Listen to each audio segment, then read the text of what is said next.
الحمد لله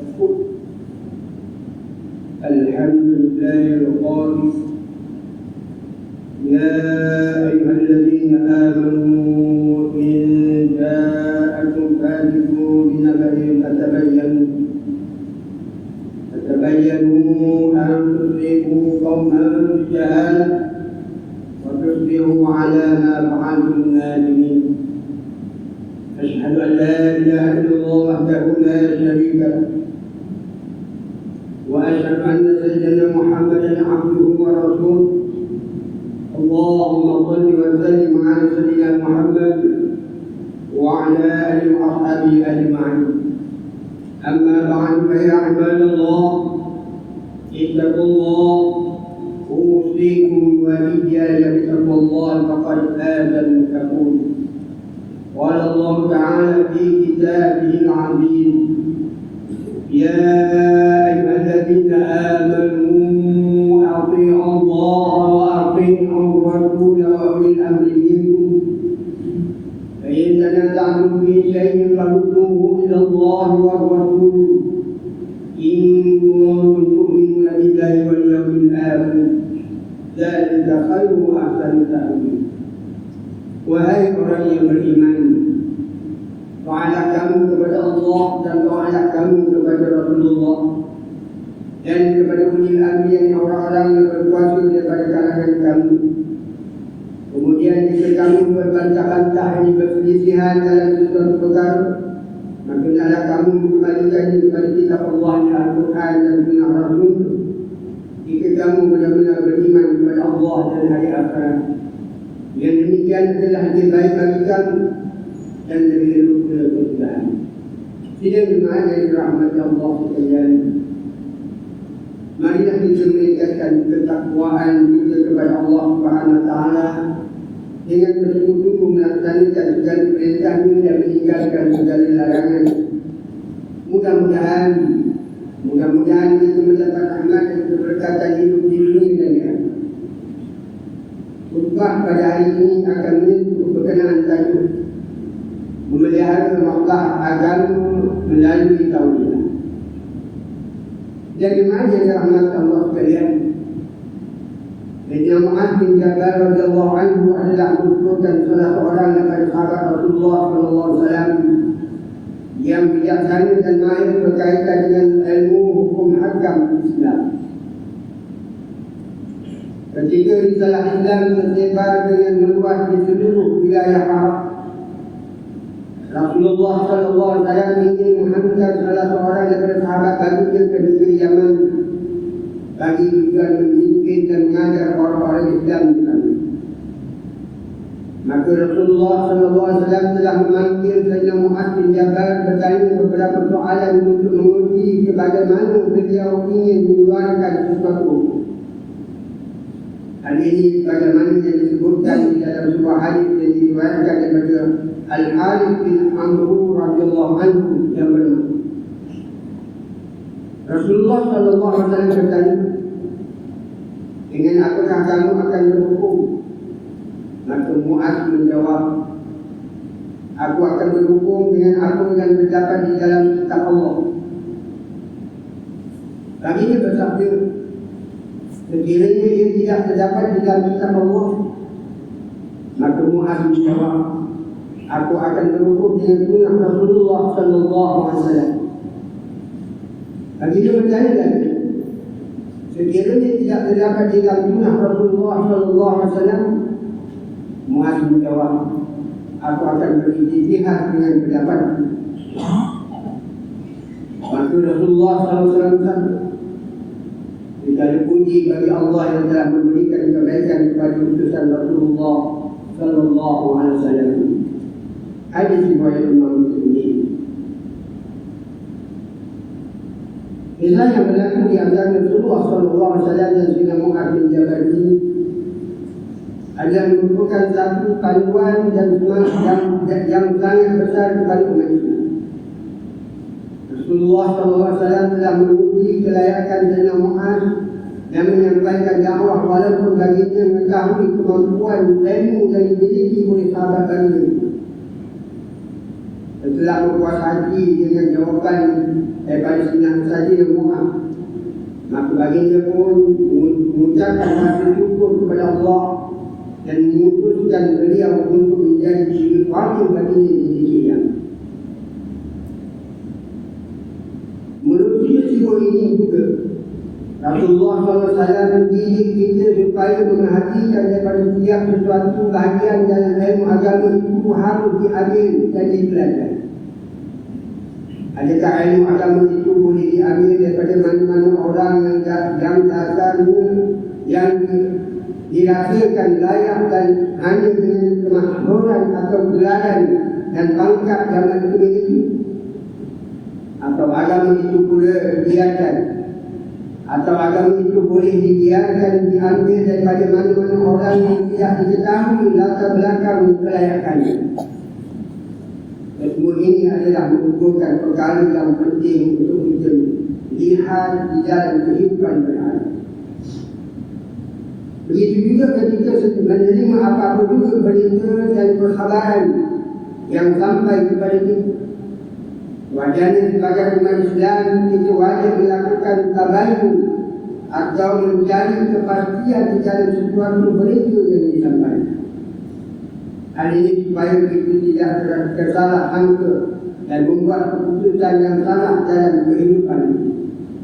Perkara ini telah diingatkan oleh Allah Subhanahu Wa Taala kepada kita semua menulis firman-Nya dalam Suratul Hujurat ayat 6. Bagaimana yang dibacakan di awal khutbah tadi yang bermaksud, wahai orang yang beriman, jika seseorang yang fasik dan datang kepada kamu membawa suatu berita, maka selidikilah untuk menentukan kebenarannya, agar kamu tidak mendatangkan musibah kepada suatu kaum dengan perkara yang tidak diingini disebabkan kejahilan kamu mengenainya, sehingga akhirnya kamu menyesali perbuatan.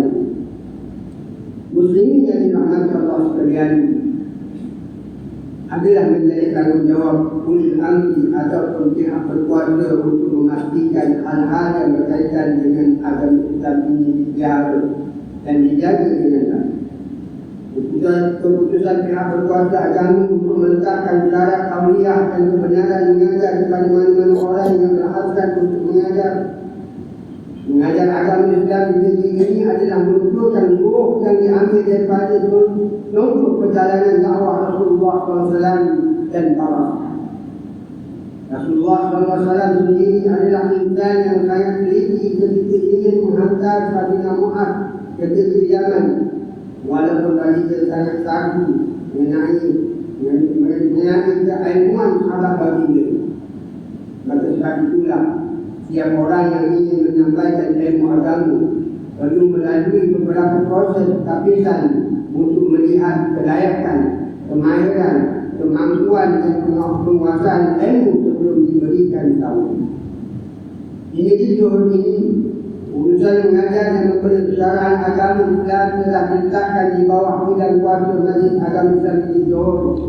Bagaimana dinyatakan dalam pasal 118 Kurungan 3 Enakmen Takbiran Agama Islam di Johor 2003 yang menyatakan bahawa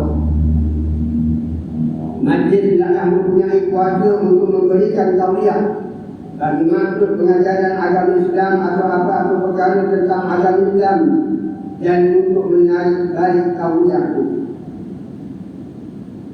Jadi dasarnya, mana-mana orang yang berhasrat untuk mengajar dan memberi syaraan agama Islam di negeri Johor ini hendaklah memiliki tauliah dan dikeluarkan oleh Majlis Agama Islam di Johor. Hidayah utama terhadap mereka yang layak untuk mendapat tauliah ini adalah berdasarkan pada fatwa di Johor yang diwakilkan pada 25 Oktober 2016, iaitu adalah ditetapkan bahawa umat Islam di negeri Johor dan Ta'lim adalah mengikut ajaran Islam yang berasaskan pegangan Ahlussunnah wal Jamaah dari segi akidah, berpandukan kepada mazhab Imam Abu Hasan Al-Asy'ari dan Abu Mansur Al-Maturidi.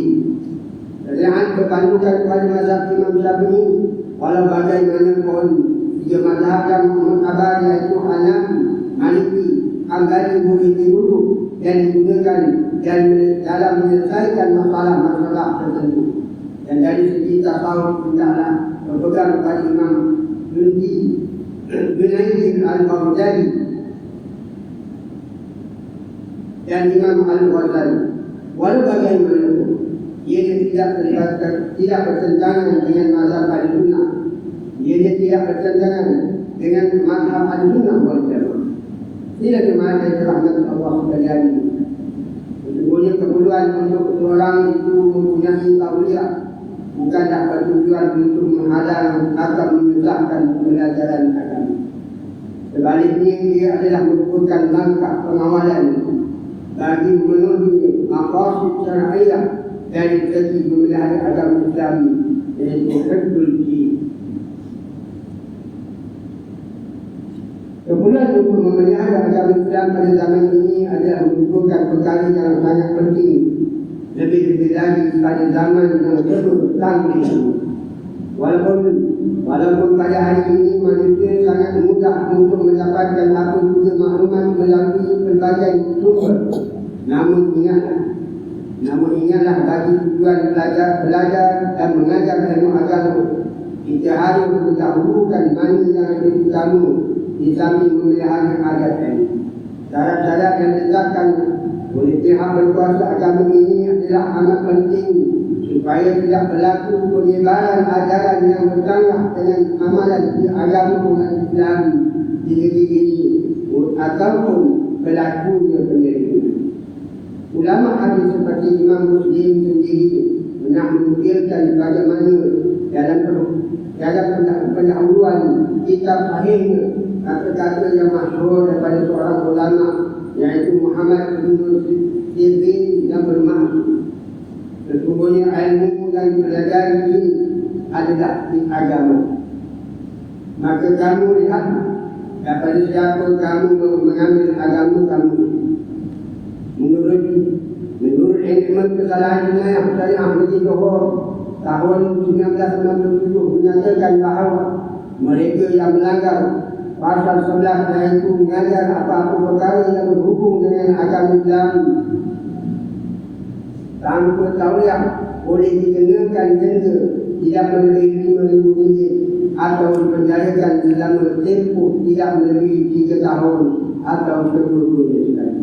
Sidang jemaah yang dirahmati Allah sekalian, sebagai kesimpulan dan mengakhiri khutbah pada hari ini, saya sekali lagi ingin mengingatkan bahawa kewajiban memelihara agama ini adalah terletak di atas bahu kita semua yang berada. Syarat tauliah yang dikenakan oleh pihak berkuasa agama di negeri ini tidak lain hanyalah demi memastikan hanya mereka yang benar-benar layak sahaja dibenarkan untuk mengajar agama Islam ini.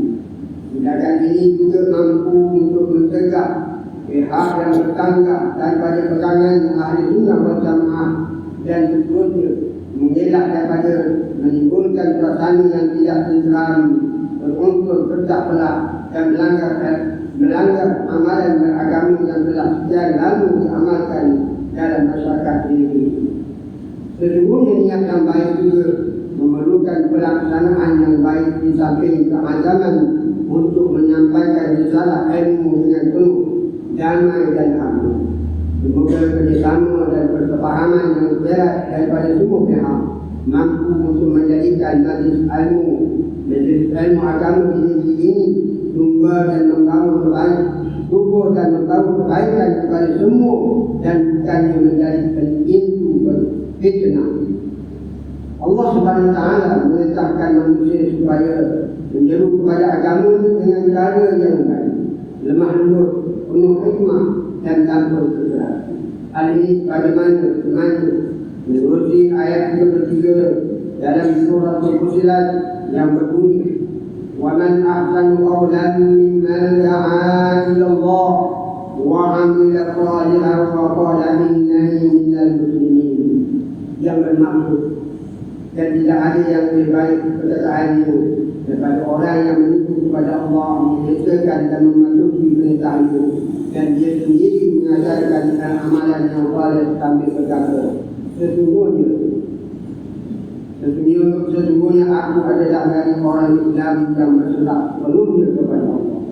Barakallahu wa lakum bil Qur'anil azim wa nafa'ani wa iyyakum bima fihi min al-ayati wa dhikril hakim wa taqabbal minni wa minkum tilawatahu innahu huwas samiul alim. Aqulu qawli hadza wa astaghfirullahal azim li wa lakum wa lisa'iril muslimina wal muslimat wal mu'minina wal mu'minat fastaghfiruhu fayaghfirul mustaghfirin wa ya najatal ta'ibin.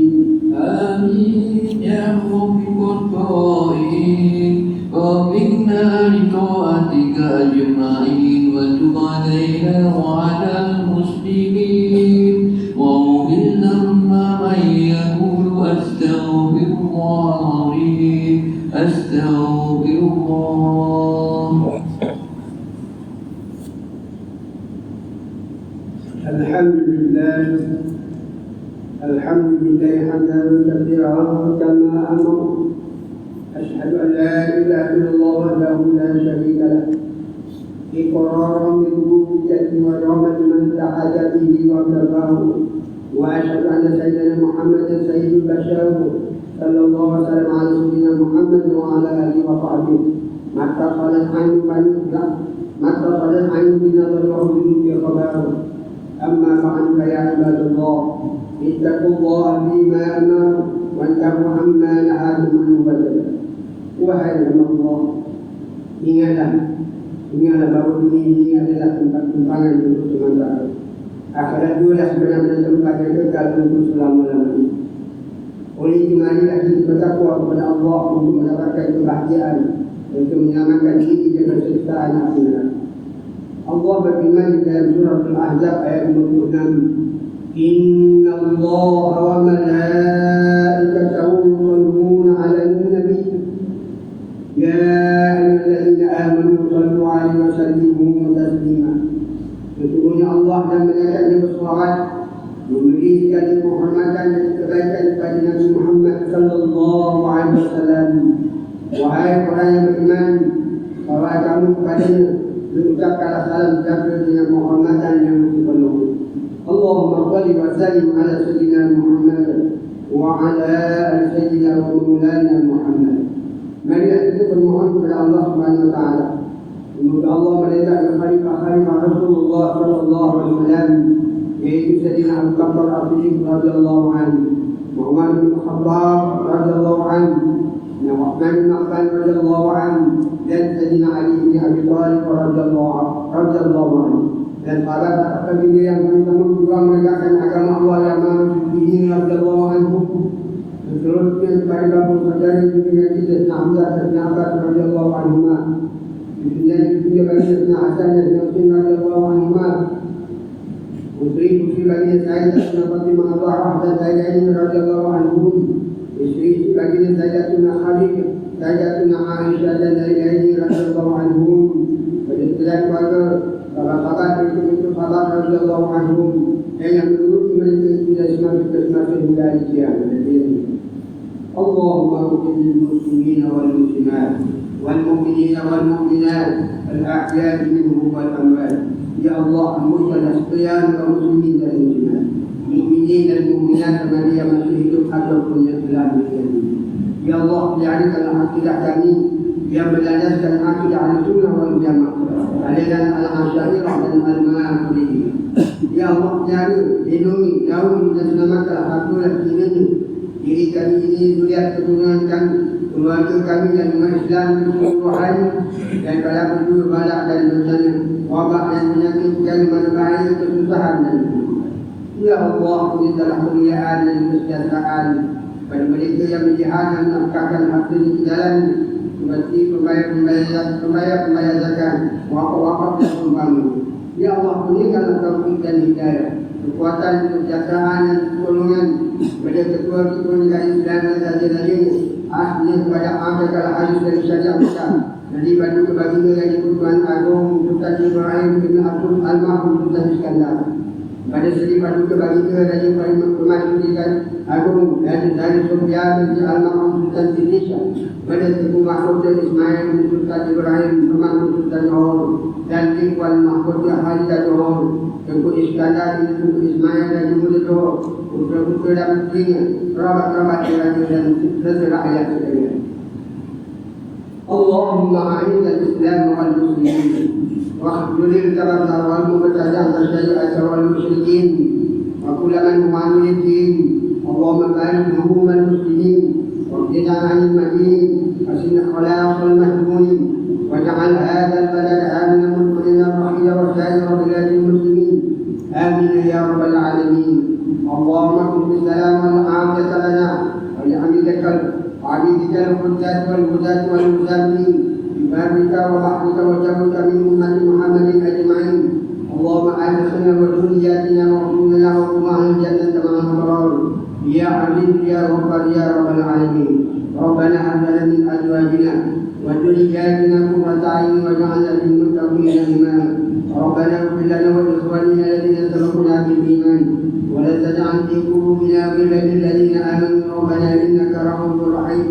ربنا آتنا في الدنيا حسنة وفي الآخرة حسنة وقنا عذاب النار والحمد لله رب العالمين. عباد الله إن الله يأمر بالمعروف والإحسان وإيتاء ذي القربى وينهى عن الفحشاء والمنكر والبغي لعلكم تذكرون. فاذكروا الله العظيم يذكركم واذكروه على نعم يزدكم ولذكر الله أكبر والله يعلم ما تصنعون. الله أكبر الله أكبر أشهد أن لا